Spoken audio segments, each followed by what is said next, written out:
রাত্রেবেলা এখন বাজে 10টা। এখন তাল নিয়ে বসে গেছি, তাল খোসা ছাড়াবো, ছাড়ায় রস বের করব, রস বের করে ফ্রিজে রাখবো, আগামীকালকে পিঠা বানাবো। এখন আমরা তিনজন একসাথে বসে গেছি তাহলে খোসা ছাড়ানোর জন্য। আমার মেয়ে বসছে এদিকে, আর আমি বসছি, আর আমার হাজবেন্ড ক্যামেরা ধরে আছে। তো এই যে বিসমিল্লাহ, প্রথমে এগুলা ছাড়াই নিচ্ছি।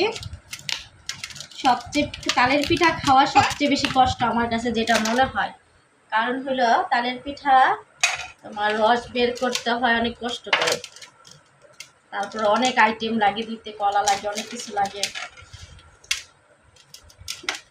তোমার তালের পিঠা পছন্দ ফাইজা?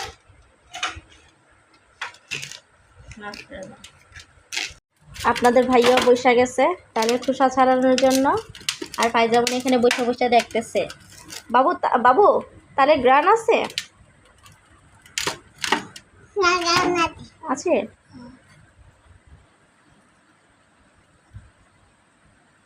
দেখো তো একটু মুখে দেওয়া, তিতা না মিষ্টি? মিষ্টিটা দিতা? তিতাটা মিষ্টি? মিষ্টি মিষ্টি।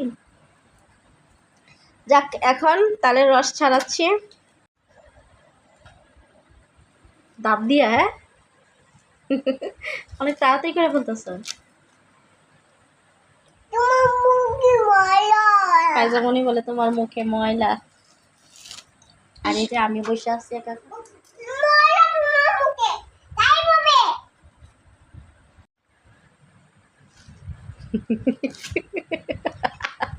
নতুন আইডিয়া না তাল খোসা ছাড়ানোর? হাত দিয়ে পারা জানা না, এই জায়গাগুলো শক্ত মনে হয়, তালটা ভালো করে পাকে নাই মনে হয়। না পাকে না। হ্যাঁ পাকছে।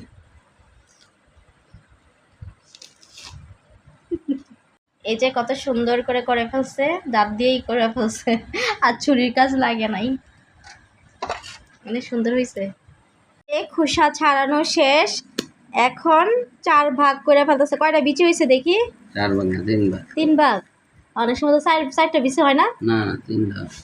তাহলে 3টাই বিচি হয়। হ্যাঁ সরি, 3টা বিচি হয়েছে, 3টা 6টা বিচি হয়েছে। এগুলা রাইখা দিলে কিন্তু এগুলোর ভিতর থেকে আবার ফুল হয়। হ্যাঁ, এগুলো রাখবো কই? আমরা বারান্দায় রাখতে পারবো? বারান্দা বলতে হয় না, আমার মাটি আছে না, মাটির নিচে গিয়ে রাখতে হয়, রাখলে তাড়াতাড়ি ফুলটা বাইরে হয়ে যায়। বাইরে হইলে এটা। আচ্ছা, এমনি ফ্লোরের মধ্যে রাখলে কি আপনার এই বিচিগুলা খাওয়া যাবে? সবাই একটু কমেন্ট করে বলবেন।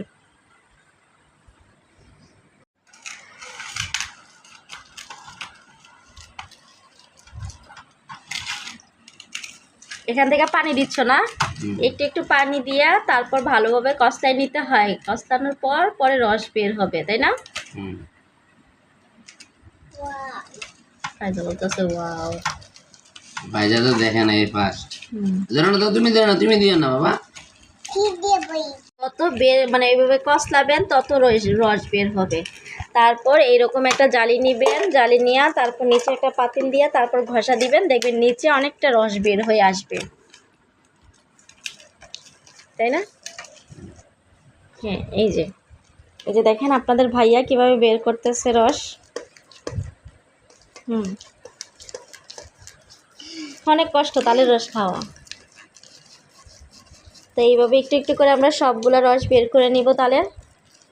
দেখি পড়ছে কিনা একটু।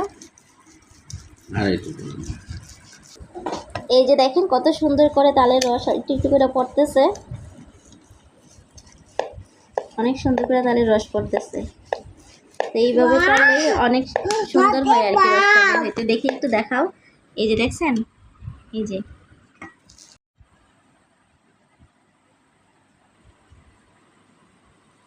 এরকম একটা সুতি কাপড় নিবেন, কাপড়ের মধ্যে রসগুলো ঢালবো আর কি। এখন এই যে মাশাআল্লাহ অনেকটা রস হয়েছে না, 2টা ডাল থেকে অনেকটা রস হয়েছে। কাপড়টার মধ্যে এখন ঢেলে নিছে, এখন ভালো করে গিট দিয়ে নিব আর কি কাপড়টা। এখন দরজার একটা ইয়ার মধ্যে এভাবে ঝুলাই রাখবেন, ঝুলাই রাখতে যে তিতা পানিটা আছে তালটার মধ্যে, এই তিতা পানিটা পড়া যাবে।